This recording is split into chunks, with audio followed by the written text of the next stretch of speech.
پکتیکا مرکز ښرنه کې د 1.5 میلیونه افغانیو په ارزښت یو مسلخ ګټې اخیستنې ته وسپارل شو. د پکتیکا ولایت مرکز ښرنې ښار ته نږدې یو مسلخ چې له دې وروسته به د یاد ښار ټول قصابان حلالي پکې کوي او راجستر شوې غوښه به بازار ته وړاندې کوي ګټې اخیستنې ته وسپارل شو. یاد مسلخ چې د خصوصي سکتورو برخه جوړوي د سیمې د یو تن تجار له لورې جوړ شوی دی چې د ښاروالۍ له ریاست سره ثبت او د دې ریاست تر کنټرول لاندې به پکې د څارویو حلالي کیږي. د یاد مسلخ مشر اجمل باور په دې تړاو جوړو شویو مراسمو کې وویل په همدې ځای 1.5 میلیونه افغانۍ لګښت راغلی دی چې نن ورځ یې ګټې اخیستنې ته سپارو او له دې وروسته به د مرکز ښرنې ترڅنګ یو شمېر نږدې ولسوالیو ته هم د همدې مسلخ تر کنټرول لاندې غوښه ورکول کیږي. تقریبا یوه میاشت مخته یوه نیمه میاشت مخته د دغه مسلخ مقصد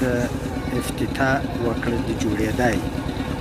نن تقریبا یوه میاشت په راسو چې موږ دغه مسلخ په سر ورساو.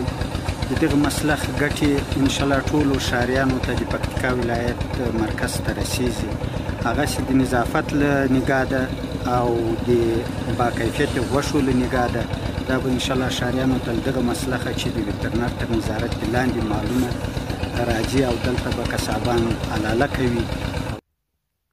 همداشان د پکتیکا ښاروال مولوي ناصر هلال بیا په خپلو خبرو کې وویل د مرکز ښرنې اړوند ټولو قصابانو له دوی سره ژمنه کړې ده چې له یاد مسلخ څخه په استفادې به خلکو ته پاکه غوښه رسوي او ټول هغه څاروي چې د قصابانو له لورې حلالېږي له دقیقو روغتیایي څېړنو وروسته به بازار ته وړاندې کیږي. نوموړی وایي د یادې ژمنې سره سره که بیا هم کوم څوک د قانون خلاف کړنه ترسره کړي له جدي قانوني برخورد سره به مخ شي. البته د مسلخ تر جوړېدا مخکې موږ د ښرنې د ښار قصابان غوښتي وو له هغو سره مو موافقه کړې وه هغه ټول په دې باندې ډېر خوشحاله دي او هغو موږ ته د پوره همکارۍ ډاډ راکړی ده او له موږ سره ژمنه کړې ده چې موږ به پخپله دغه ځای ته ځو او دلته به حلاله کوو.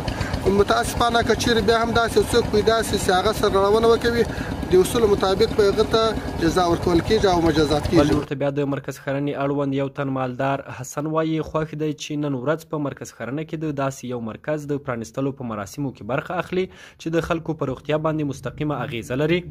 هغه وایي دلته به د ګنج کې کار کوم مالدار یم موږ ډېر خوشحاله یو دا ځای جوړ شو ځکه چې پاکه غوښه به پیدا شي چېرته بل ځای پسونه نه حلالېږي داسې مشاهدان یو چې د غلا پسونه راوړ شوي دي حلال شوي دي خو دلته اوس په غلا کېږي او غوښه به روغه وي مال به ژوندی چک کېږي ځکه چې د ټولې د ښرنې د ښار لپاره بلکې د ولسوالیو لپاره دا په ګټه نه. هېر دې نه وي چې د ښاروالۍ ریاست په پلان کې لري چې په راتلونکي کې یو دولتي مسلخ هم د قصابانو لپاره جوړ او چارې پیل کړي.